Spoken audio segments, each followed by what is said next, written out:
Hey guys, Marissa at kitchentablestamper.com. Today I've got a really cool fun fold card for you. This was our mystery card today. If you don't know, in the Kitchen Table Stamper Craft Social, we play mystery card every other Thursday at 2 p.m. Central. I walk you through a series of clues and you blindly follow me to make a card. This is our mystery card for today. We're going to make this card starting with a piece of early espresso cardstock. This is a full sheet, 11 inches by 8.5. And let's start with scoring. We're going to score this sheet of cardstock on the 11-inch side at 5.5. We're going to rotate 1/4 turn to the 8.5-inch side and score at 4.25. And we're going to cut this sheet of paper to make 2 card bases. So if you're going to make this fun fold, I recommend you make 2. All right, so we've got our Stampin' Up! Paper trimmer here, and we're going to line up this sheet of cardstock. You're going to have to push it all the way up, like past the track here, and you're going to line up the opposite points on the cutting track. So let me rotate this so that you can see. So you can see we've got this top right corner on the track, and we've got the bottom left corner on the track. Now you're going to close this up, and you're going to do it gently because you don't want to scar your paper. And let's get our scoring tool out of the way. And we're going to cut from corner to corner. It's a tight fit, and you might not get the very corners, but that's okay because you can finish the cut with your paper snips. So let's pull this out and show you what we've got here. So when we're up at the very top of the track, you might not get a complete cut, but it should score so that you can just follow along with your paper snips. So that's what I'm going to do here. Go from the corner, and I can see where the paper is scored, and I'll just liberate the 2 card bases from each other. So there's one, rotate to the other corner, and from the very corner, and there's our 2 card bases. Isn't that wild? So 1 sheet, 2 card bases, just like any of the other folds that you do, and it fit in a standard size medium envelope. Now let's work our score lines here. Use the bone folder and work the score lines. We want our triangle card base to slant from the upper right to the lower left. And we're going to bring in, because that way this triangle panel will open like a book. So we're going to bring the point to the corner, hold it nice and straight, nice and tight, and use your bone folder to get a good strong crease. And then the top flap will come down. We're going to bring the point of the triangle all the way down into the corner of the card base. You want to hold that tight and then use your bone folder and fingertips to get a good solid score. Now, at this point, any gaps that you might have, you want to work those out. And you're going to work those out by adjusting your fold a little bit. So I'm going to pull my left score line in to try to meet the top score line and make a nice crisp corner. You might need to roll it a little bit with your fingertip and then reinforce with your bone folder. You want to get a nice even opening here. All right, now designer series paper, same idea. We're going to bring in our paper trimmer again. Our designer series paper for this project is the Gilded Autumn designer series paper, and it's 4 inches by 5.25. We want to split the paper from the upper left to the lower right, just like our card is split. So we're going to put the upper left corner on the track, and then the lower right corner on the track, and just keep adjusting till you got the corner right in the track at the top and the bottom. And make that diagonal cut. Now we're going to adhere our designer series paper directly on the diagonal line and working for an equal early espresso border all the way around the card. So let's get some multi-purpose liquid glue and adhere that designer series paper.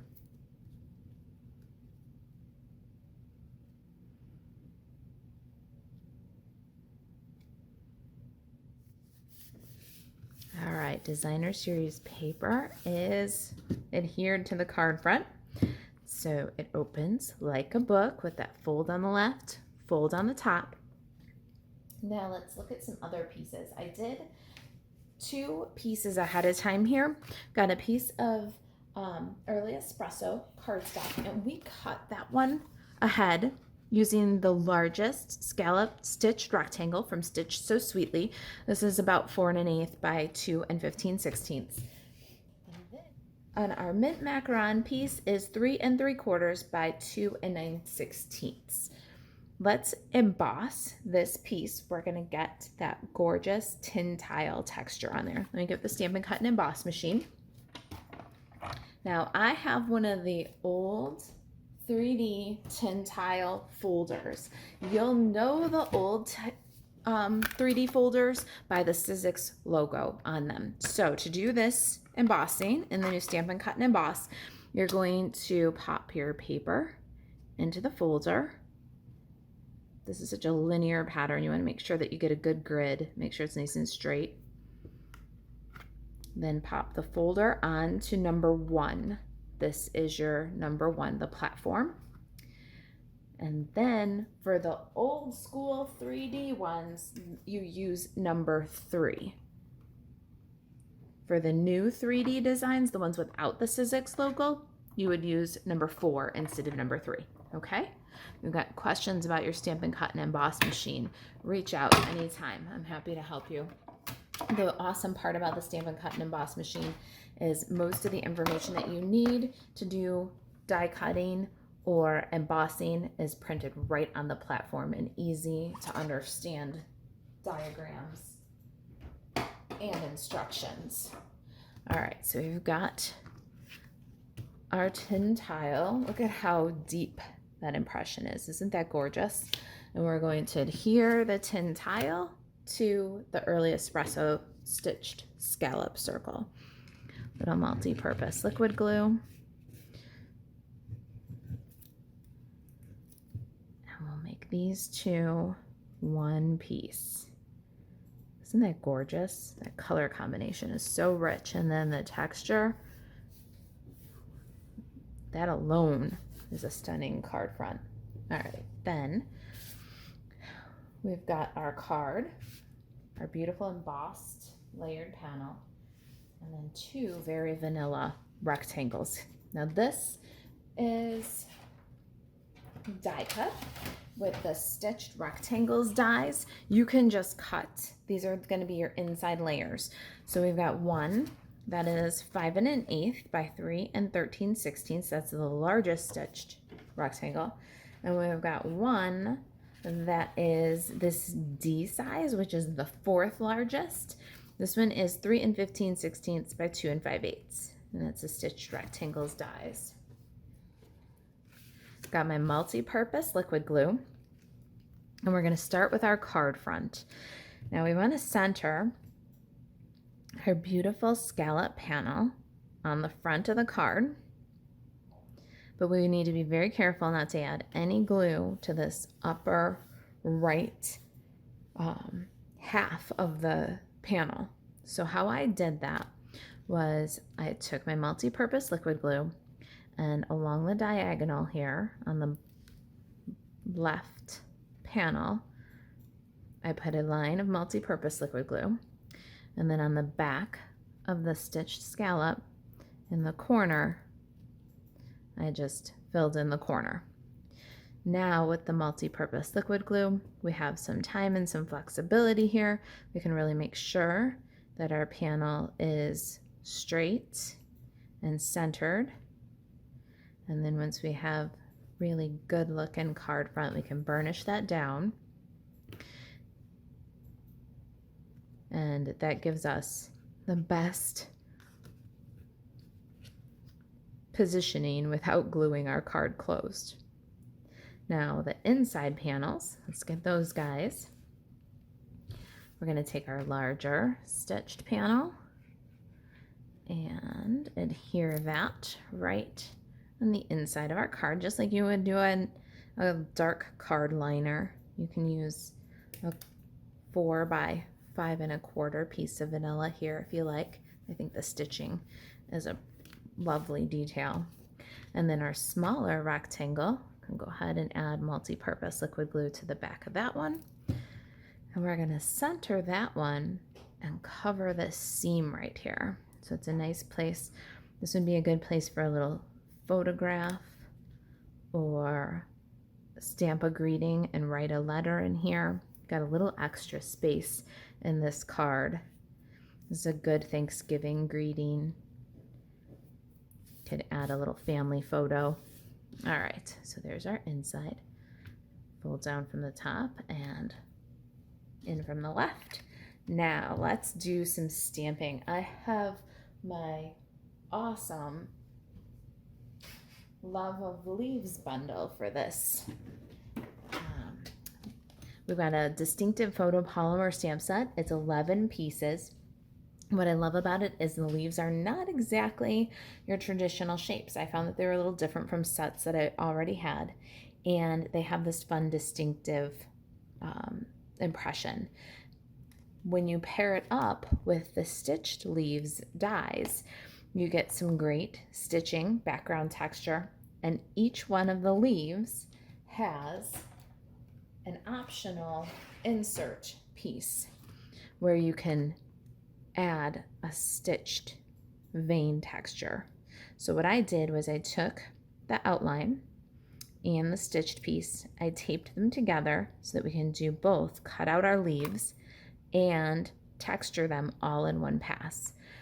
When you purchase Love of Leaves stamp set with the stitched leaves dies in a bundle, you save 10% on both items. So it's really a great deal and a fun new approach at leaves.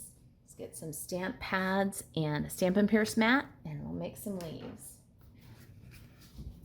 All right, so this is a distinctive photopolymer stamp set. You want your Stampin' Pierce mat for the best impression. Got Cajun Craze cardstock here and Cajun Craze ink. We're gonna do a little monochromatic tone-on-tone stamping here. Wait till you see the wonderful impression that this leaves.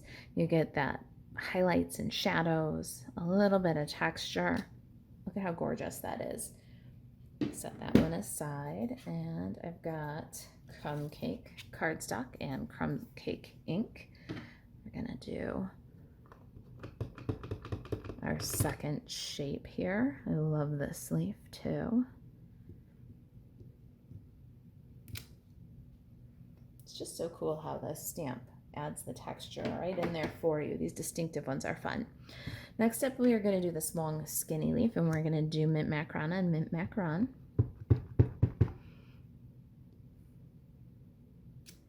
And then early espresso on soft suede. And that's going to give us a nice brown leaf, but it's not a blackout. When you do early espresso on early espresso, it's pretty intense. So this monochromatic instead of tone on tone, using soft suede with the darker early espresso ink is a fun tip when you're trying to get some difference between this image and the paper that it's stamped on. So there's our early espresso leaf. I've got a strip of Very Vanilla here. This is 1/2 by 3 5/8, and that's for our sentiment. Sentiment, hope changes everything. I love that. I didn't have that sentiment up until this stamp set either, and I really like that. It's very good for anybody who's suffering anything, whether it's pandemic or health or finances. Isn't that just an encouraging sentiment? Hope changes everything. Unemployment, there's so many things that are happening right now. We need this sentiment. There's our greeting. Let me clear away the ink pads. And we'll get this card die cut, or let me clear away the ink pads and then we'll get these leaves die cut. Got the Stampin' Cut and Emboss machine, 1, 2, and 3.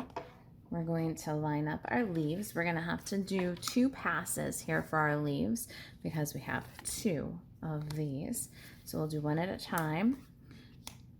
I'm going to line up the dies. I put the inside and taped them together with a little low tack tape. Watch the little peek hole on the stem and make sure that it's filled with color. I love the little peek hole, and that the color, the stamped color, fills the entire die. Once you've got that, then your placement should be pretty perfect.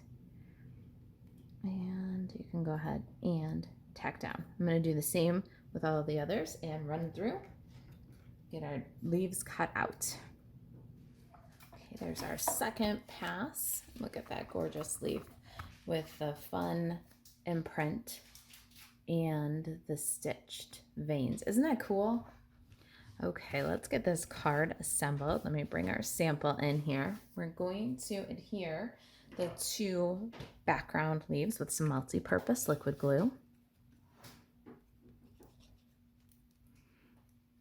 And they're going to extend a little bit past the top of that early espresso frame. So watch where you place your glue.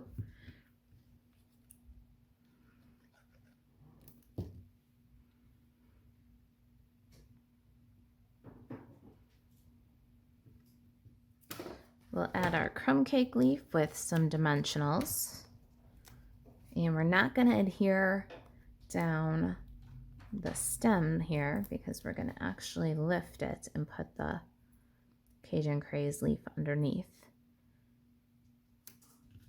Cajun Craze is going to get a little bit of dimensional, and we want to put the dimensional on these far right leaves and get kind of a double bump, but we want to slide the leaf stem underneath and adhere.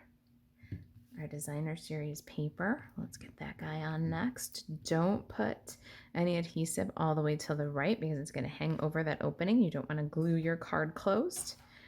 Be careful of that. And we're going to go over the Cajun Craze and under the crumb cake.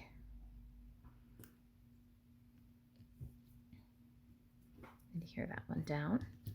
Then Hope Changes Everything. Again, don't put adhesive all the way to the far right. You'll glue your card closed. And we'll adhere Hope Changes Everything. Kind of nestled in with the leaves here. Make sure it's nice and level. And then burnish that down. You can add another little dimensional under the Cajun Craze leaf there. And now let's embellish. My favorite part. I've got the basket weave and metallic ribbon combo pack from the Gilded Autumn suite. We're going to use this gorgeous copper ribbon. There's also a beautiful mint macaron with a great woven texture. I'm going to make a small bow. I like to tie right off the spool. You're going to fold. You see there's no twisting. If you twist your bow, that's how it gets turned around upside down or sideways. So don't twist, just fold and pinch. Always go over the top. Tuck over the top through the loop and then pull. And then finesse. You can hold the center of the bow and pull the tails, and that will allow you to resize your bow while still holding everything in place. When you've got ears that you like, then you can pull and secure the knot and trim away from the spool. Beautiful. We'll adhere that with a mini glue dot.